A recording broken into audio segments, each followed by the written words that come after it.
Pues frente al desconocimiento está la información y por eso hoy contamos en el plató de Calamocha Noticias con el presidente de la Asociación Dona Médula Aragón, Nacho Torrubiano. Bienvenido a Calamocha Noticias. Hola, buenas tardes.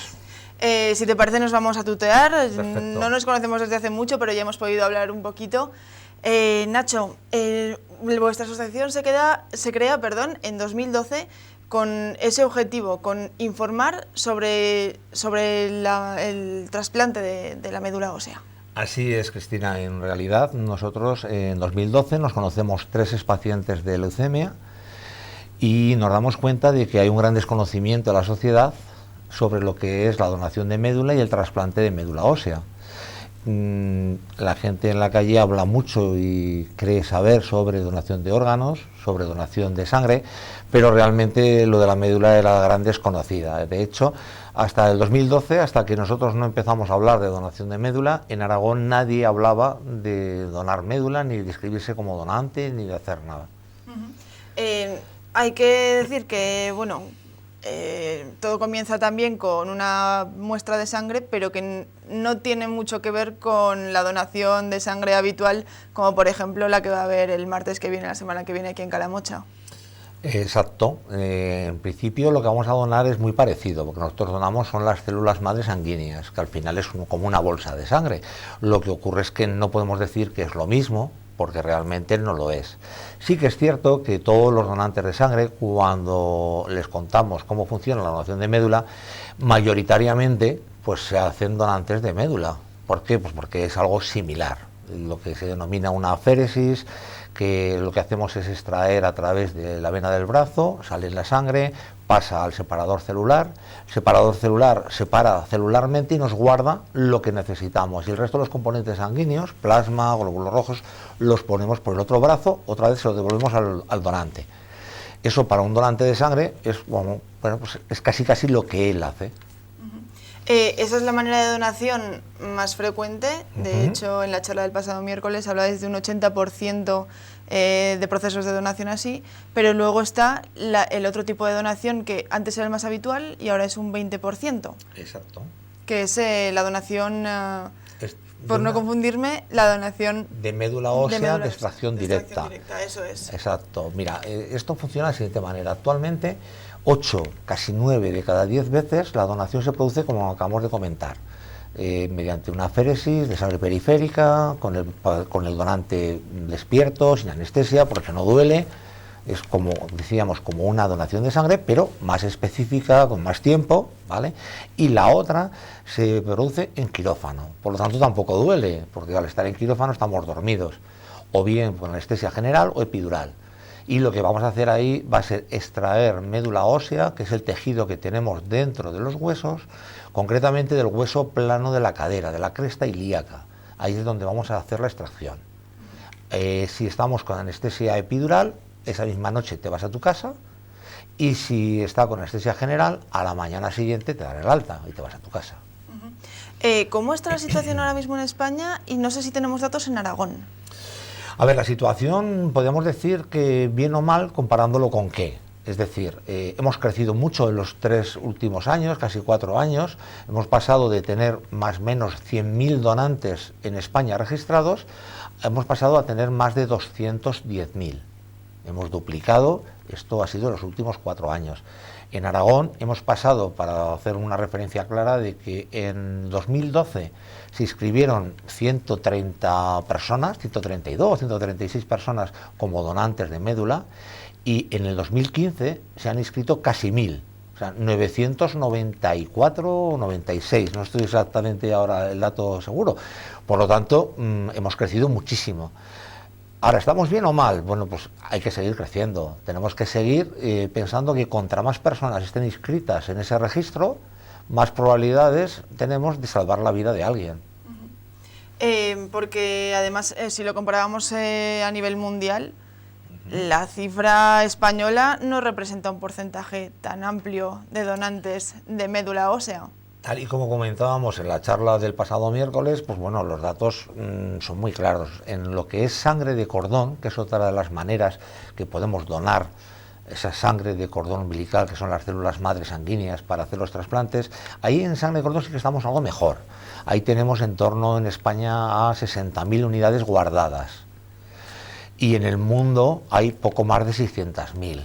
Por lo tanto, tenemos casi el 10% de la sangre que está disponible de cordón umbilical para hacer trasplante en todo el mundo, la tenemos guardada en España. Estamos muy bien.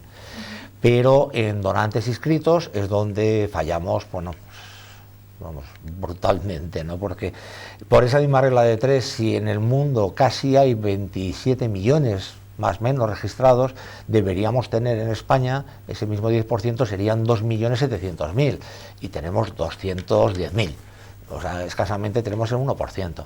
Por lo tanto, ahí es donde animamos a todas esas personas que sean solidarias, altruistas, a que se informen realmente de que una donación de médula no es tan agresiva ni tan complicada como la gente de la calle se cree, y que al final, si tú eres donante de sangre, es hacer un procedimiento muy parecido y puedes tener la oportunidad de salvar la vida de alguien.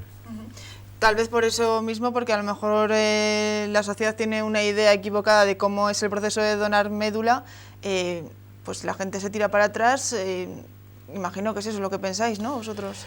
Lo que nos encontramos en el día a día, porque bueno, la principal actividad de la asociación es informar, como hemos comentado al principio. Entonces vamos, en el último año, pues yo creo que hemos dado, no recuerdo la cifra exacta, pero han pasado por nuestras charlas más de 3.000 personas. Y los que nos encontramos todos los días, en casi todas las charlas, es que siempre alguien te dice, pues es que yo estaba muy equivocado porque yo pensaba que esto era otra cosa, que me tenían que pinchar en la médula espinal, que no sé qué, porque cuando hablas de médula, pues, bueno, pues ese es el gran desconocimiento, y esos son los mitos y leyendas que hay en la calle, y que luchar contra eso, pues no podemos hacerlo más que desde el testimonio del día a día, de ir contándolo, y que, bueno, la gente vea la información, y a partir de ahí que sea coherente y que tome la decisión. ¿Cualquier persona puede ser donante de médula ósea? Técnicamente podríamos decir que sí. Después, a la verdad, no es así. Para inscribirnos como donantes de médula ósea tenemos que tener entre 18 y 54 años. Esto es para inscribirnos como donante universal, para cualquier persona que lo pueda necesitar. Es cierto que entonces me dicen, oye, pero esto no puede ser verdad, porque yo he oído en prensa, en radio, en televisión, vamos, en las redes sociales, que fulanita, el niño, no sé qué, ha donado para su hermanita de 7 años. Claro, a nivel familiar podemos donar siempre que queramos, sin ningún problema de edad, siempre que seamos compatibles, porque el problema de la donación no es tanto la edad, sino como la compatibilidad. Tenemos que tener un grado de alta compatibilidad entre el donante y el receptor. Muchas veces nos dicen, nos comentan, pero esto solo funciona con los hermanos, ¿no? Y dices, pues no, solamente 1 de cada 4 tiene un hermano que puede ser donante. O sea, que están totalmente idénticos, podríamos decir. ¿Vale? Compatible. Para el resto no. Entonces, ¿dónde tenemos que ir a buscar el resto? Lo tenemos que ir a buscar al REDMO, al Registro Español de Donantes de Médula Ósea. Y ahí es donde está la complejidad. Entonces, ¿quién puede donar? Al final puede donar la persona que sea compatible, que su HLA sea compatible con el de la otra persona, porque si no va a tener un conflicto de intereses, porque nuestros glóbulos blancos principalmente nos defienden de todas las agresiones. Entonces, si lo que le vamos a poner en la médula, esas células madres sanguíneas que le ponemos al receptor, no son compatibles al 100%, no son idénticas, digamos, 10-10, la va a rechazar y va a producir, pues, bueno, lo que realmente se conoce como un AIDS, un injerto contra huésped, una enfermedad que te puede llevar a la muerte. Además, sobre este tema que comentábamos, sobre la compatibilidad, hay que decir que cuando una persona se inscribe, por ejemplo, en el Banco de Sangre y Tejidos de Aragón, se convierte en candidato a donar, pero no se convierte en donante necesariamente, porque puede haber alguien que necesite su sangre, pero a lo mejor no hay nadie que necesite su sangre. Efectivamente, así es. Es decir, nosotros nos inscribimos en una base de datos. ¿Y cómo funciona realmente esto? Funciona cuando un equipo de hematología determina que a un paciente concreto hay que hacerle un trasplante para solucionar un problema de una enfermedad como leucemia, linfoma, mieloma, aplasia medular, en fin, hay múltiples. Lo que va a buscar va a ser un HLA concreto, una compatibilidad concreta y lo va a pedir a ese banco de datos. Entonces tú estás registrado en el banco de datos y pueden pasar 1, 2, 5, 10 años. Conocemos personas que llevan inscritas pues 15 años y no los han llamado y posiblemente nunca los llamen. Sin embargo, conocemos otras personas que llevan año, año y medio y los han llamado para donar. Entonces, bueno, puede ser que sí o puede ser que no. ¿Hay límite de veces que se pueda donar médula ósea? Eso es una buena pregunta, porque muchas veces nos lo dicen, ¿no? Oye, yo me hago donante y dono, tengo la suerte, porque esto es una suerte, es un privilegio, el decir, oye, he podido salvar la vida de alguien, que dono para alguien y después resulta que, por desgracia, un familiar mío en primer grado, mi hijo, mi hija, tiene un problema de una leucemia y ¿puedo volver a donar? Claro. Claro que podemos volver a donar. A diferencia de lo que ocurre con una donación convencional de un órgano, la donación de órganos normalmente se está haciendo, bueno, hasta hace unos años se hacía siempre de cadáver y ahora ya se está empezando a hacer de vivo. Dependiendo del órgano, lógicamente tú donas un riñón y te quedas sin el riñón. No te vuelve a crecer un riñón. Si donas una parte de tu hígado, sí que se vuelve a regenerar, ¿vale? Esto tampoco la gente tampoco lo conoce. En el caso de la médula, es mucho más sencillo, es como nuestra sangre, es decir, tu organismo está constantemente generando células madre sanguíneas que al final van a terminar, como todos conocemos, en glóbulo rojo, blanco, plaqueta, nuestra sangre. Entonces, tú donas esa parte, pero al cabo de X días estás otra vez con los mismos niveles, porque tu organismo que está sano, tu médula ósea, que es tu fábrica, que está fabricando sanamente, sigue fabricando tus células. Sin ningún problema. ¿Y hay alguna preparación que tenga que tener una persona que está a punto de donar médula ósea? Si normalmente, como hemos dicho, la donación se hace por vía periférica, mayoritariamente, y para que nosotros podamos acceder a la vía periférica, es decir, a través del brazo, y coger ahí las células madre sanguíneas, necesitamos que haya muchas circulando por nuestro torrente sanguíneo. Para que esto suceda, lo que tenemos que hacer es administrar un factor de crecimiento a la persona, al donante, 4, 3, 2 y 1 día antes de la donación. Este factor de crecimiento, ¿qué va a hacer? Lo que va a hacer es que va a acelerar el proceso de fabricación de esas células. Entonces, al fabricar más, salen al torrente sanguíneo y es cuando las podemos recoger. Esta sería la preparación que necesita todo donante que vaya a hacerlo por ese tipo de donación. Y una vez que ha donado médula ósea, ¿ocurre algo? ¿Esa persona se siente más cansada, se siente unos días mal o no? En principio no tiene por qué sentir nada. Esto es un poco como un donante de sangre. Al final hay personas que donan sangre y sí que notan que en el momento notan pues un poquito de bajón, como que están un poquito más cansados, pero a las 24 horas están normales y ya está. Pues aquí pasaría algo parecido. Hay personas que prácticamente no notan nada, y hay otras personas que, bueno, pues que sí, que digamos hay 3 días que, bueno, se notan más cansados, simplemente, pero ya está, en cuanto tu médula, vuelvo a decir, recupera los niveles normales, pues ya está.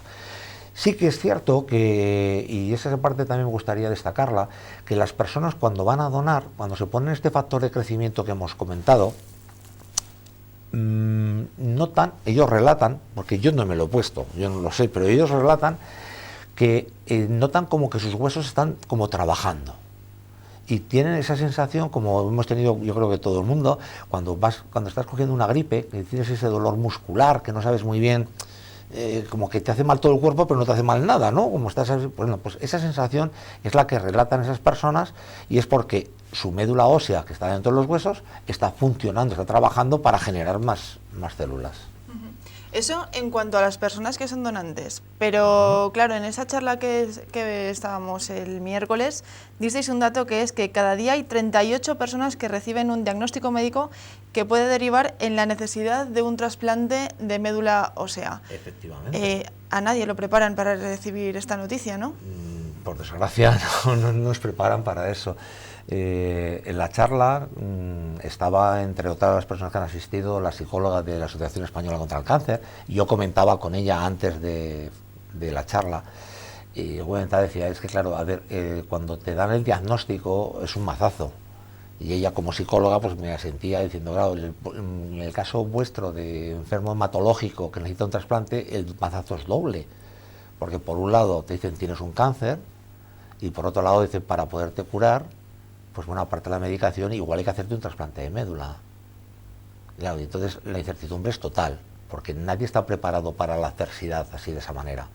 Sí que es cierto que yo muchas veces lo relato, en mi caso personal, bueno, yo tuve leucemia hace 19 años y a mí me ha servido la leucemia ¿para qué?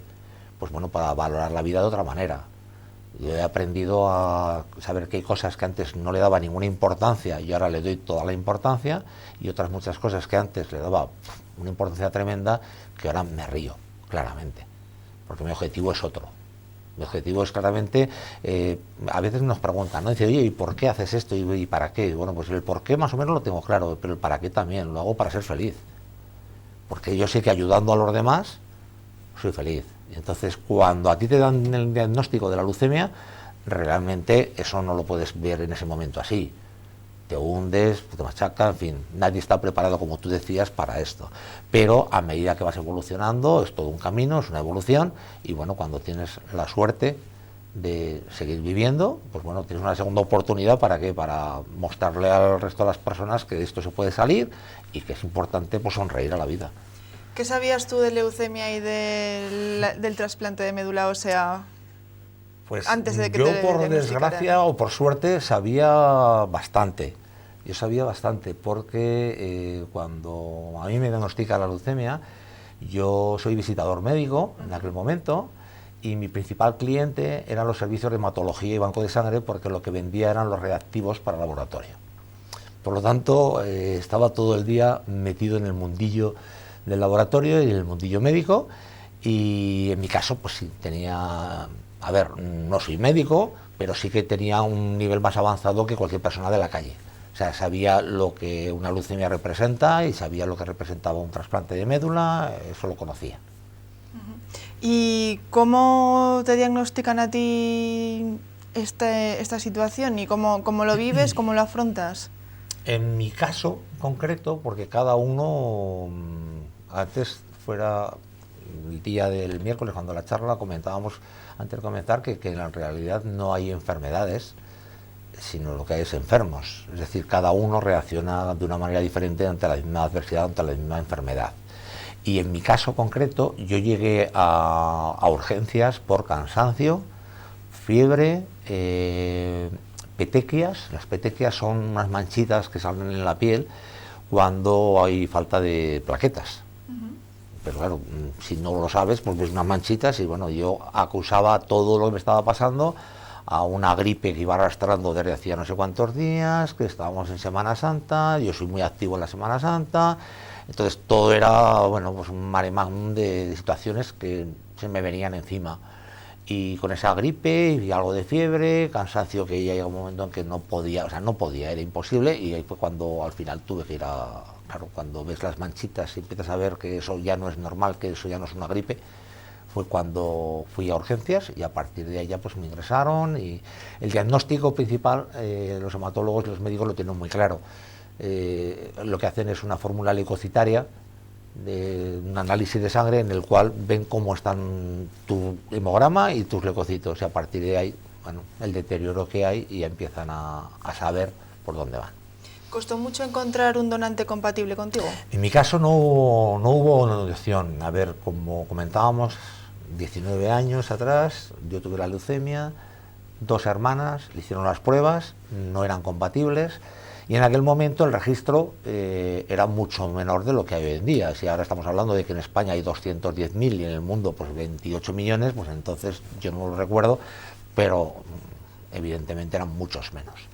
Entonces no se encontraba donante, y la opción que tomó el equipo fue hacer un trasplante autólogo.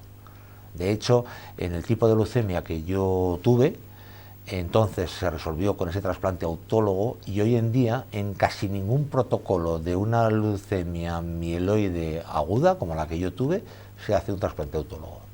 Pero en aquel momento pues se hizo, funcionó y hasta aquí. Es decir, yo fui mi propio donante y el receptor. Y me gustaría preguntarte por el papel de la asociación. Yo creo que seguro que juega un papel muy importante, porque cuando la creasteis, como bien explicabas antes, fue con el objetivo de empezar a informar, y además unidos por por una situación por la que habéis pasado todos. Claro, nosotros, como decía, nos juntamos 3 pacientes de leucemia. Además nos juntamos en el evento Valora la Vida, en el 2012, en junio, que era el evento que organizaba la Fundación Josep Carreras, en el cual salíamos a la calle a decirle que, mira, soy fulanito, he tenido leucemia y estoy vivo y quiero darle gracias a la vida, tal. Ese es el concepto, que de esto se puede salir. Y cuando nos juntamos los 3, nos dimos cuenta de que todo nuestro alrededor, pues, bueno, desconocían el tema. Y fue cuando decidimos, bueno, pues de algún modo invertir gran parte de nuestro tiempo en decirle a todo el mundo cómo funciona esto de la donación, y más en primera persona, con testimonio personal. Claro, es muy fácil hablar desde el banquillo, pero cuando hablas en primera persona, porque al final has pasado la enfermedad, el trasplante, con todas esas fases que comentabas antes, de cómo te sientes, como cuando te lo dicen, cómo reaccionas, bueno, todo eso te lleva a ¿qué? A crecer. Y a partir de ahí dices, bueno, pues hay que contar a todo el mundo que esto funciona. Y si nadie lo hace, nosotros lo vamos a hacer. Y así empezamos, la asociación, 3 personas. Actualmente la asociación, pues fíjate, el valor que ha tenido o no, actualmente somos 120 socios, no es un número alto, pero sí que para mí es muy significativo, porque esas personas, no todos son enfermos, hay de todo, y lo importante de esas 120 personas es que han confiado en nosotros, de darnos un pequeño donativo, de ayudarnos. ¿Y para qué? Para que alguien tenga la esperanza de seguir viviendo. Porque al final vendemos humo. Es así, o sea, estamos vendiendo la esperanza de que una persona que necesita un trasplante de médula encuentre un donante que le vaya bien y que pueda seguir viviendo. ¿Qué más grande puede haber que eso, no? De hecho, ahora que hablábamos de esperanza, veíamos en vuestra página web que hace poco habéis estrenado vuestra revista, sí, que se llama Una esperanza compartida. Claro, es que tenía que ser un título así, ¿no? La esperanza compartida. Y si me permites, te voy a contar de dónde viene este nombre. Por supuesto. Cuando yo tuve la leucemia, un amigo estaba haciendo la ascensión a la Concagua. Iba de segundo jefe de expedición y coincidió que a mí me trasplantaron en diciembre, enero del 97-98, esas navidades, pasé la Nochebuena, todo, allí en la burbujita, más de para qué, y él en ese momento, como digo, estaba en la Concagua. Y cuando volvió, yo ya iba saliendo, recuperándome del trasplante, y él me regaló un libro que cuenta toda la experiencia de la acordada, de cómo llegaron, los que hicieron cima, los que no hicieron cima, y su dedicatoria era más o menos, decía que al final solo cuenta la voluntad, el éxito está en la necesidad de vencer. Y él me explicaba, al final los grandes alpinistas, estamos hablando de una Concagua, son 8.000, o 7.000 y pico, no estamos hablando del Moncayo. Y él me decía, dice, a ver, toda la acordada tenía muy claro que sin el apoyo de todos, ninguno haría cima.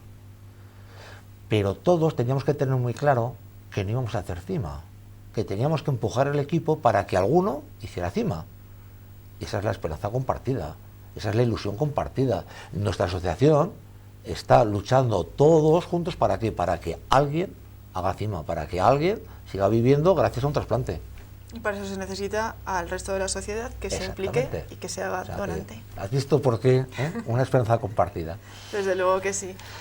Una persona que quiera hacerse socio de vuestra asociación, ¿cómo puede hacerlo? Pues mira, lo puede hacer directamente a través de nuestra web, en donamedula.org. Ahí tiene toda la información de lo que es la asociación, nuestro teléfono, direcciones, tanto físicas en Zaragoza como pues telemáticas en cuanto a correos electrónicos, y en los diferentes apartados pone pues cómo inscribirme. Bueno, pues tú vas allí y hay un desplegable en el cual te puedes hacer socio, nos puedes dejar correos, nos puedes hacer solamente decir yo quiero colaborar pero no quiero ser socio, como voluntario, porque al final si nosotros hoy hemos estado aquí es en cierto modo gracias a varias personas de Calamocha que de algún modo contactaron con nosotros hace ya algún tiempo.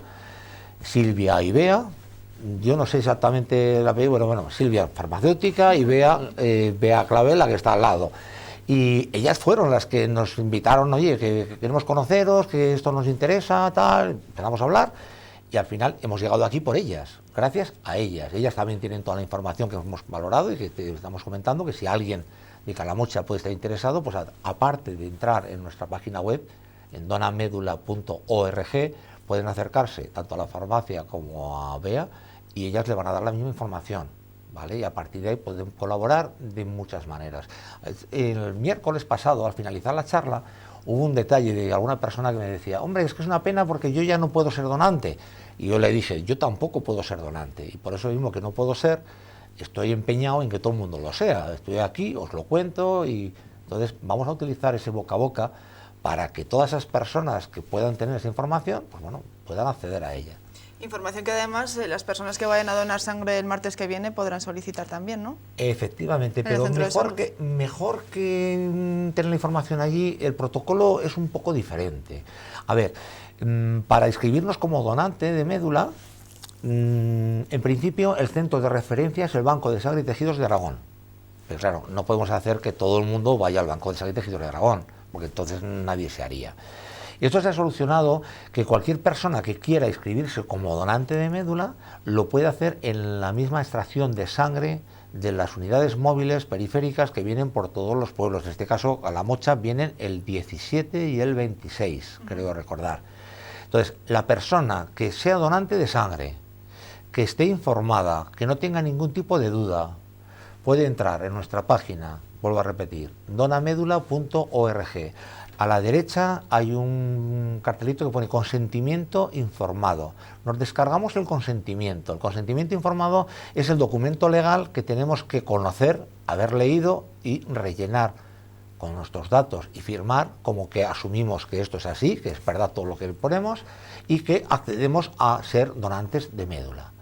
Con ese documento, vuelvo a decir, relleno, leído, comprendido, entendido y sin ningún tipo de duda, acudimos el día de la extracción, el día 17, y antes de donar, cuando rellenamos, cualquier donante de sangre sabe que antes de donar tiene que rellenar la autoencuesta, en la cual le preguntan por si ha tomado medicación, si ha viajado, no sé qué. Entonces él se va poniendo sí o no y se autoexcluye de poder donar por algún motivo, por una enfermedad, por una gripe, lo que sea. Pues cuando hacemos este papelito y pasamos al doctor, a la doctora, al responsable médico que haya en el equipo, le damos el consentimiento y le decimos que queremos ser donantes de médula. Con el consentimiento legal firmado y con la información que él tenga sin ningún tipo de duda, le sacarán, donará sangre normal, su bolsa normal, con sus tubitos, y le sacarán un tubito más para registrarlo como donante de médula, y ya está. Si no fuera a donar sangre en ese momento, lo normal es que no lo haga allí, que tenga que ir al Banco de Sangre y Tejidos de Aragón. O en algún sitio nos pasa también que cuando los equipos están haciendo donación de sangre hay ratos muertos que no hay ningún donante. Bueno, pues entonces sí que podrían hacerlo. Pero lo que no podemos interferir de algún modo es que por inscribirte donante de médula sin donar sangre, paralices la donación de sangre. ¿Vale? Ese sería el protocolo a hacer. ¿Qué ocurre? Que yo veo esta entrevista, veo la información de la página web, cojo el consentimiento, me lo leo y digo, oye, pero tengo una duda, ¿qué hago? Bueno, pues en la página web aparece en diferentes sitios. Hay un teléfono de asistencia del Banco de Sangre y Tejidos de Aragón, que es gratuito, llamada gratuita, 900-102-841, en el cual nos van a solucionar cualquier duda que tengamos. Nosotros llamamos al teléfono, le decimos, mira, estoy en Calamocha, me he leído consentimiento, quiero ir a donar, pero esto no lo tengo claro. ¿Me lo podéis explicar? Y el banco de sangre, si no es en ese momento, se pondrán en contacto con la persona y se lo explican. Las dudas se las resuelven rápidamente. ¿Para qué? Para que el día 17 o 26, cuando venga, con su consentimiento y sin ningún tipo de duda, se pueda inscribir. Pues Nacho, muchísimas gracias por haber estado con nosotros. Esperamos que aquí en la comarca del Giloca se vayan generando más donantes, haya gente que se informe y que quiera ser donante a raíz de vuestra charla, porque al fin y al cabo es lo que buscáis, y con eso conseguiremos salvar más vidas, como tú bien decías, y ya gracias a esta explicación que nos has dado hemos conocido por qué el título de la charla era El tesoro de la médula, porque encontrar una médula compatible no es nada fácil, y desde luego la labor que hay que hacer de información y de distribución de toda la información posible que haya es determinante para conseguir más donantes. Bueno, pues muchas gracias a ti, Cristina, por invitarnos a esta entrevista, por haber venido el miércoles pasado a grabar parte de esa charla y por darnos la oportunidad de seguir generando esperanza de vida. Muchas gracias, Nacho. Gracias. De verdad.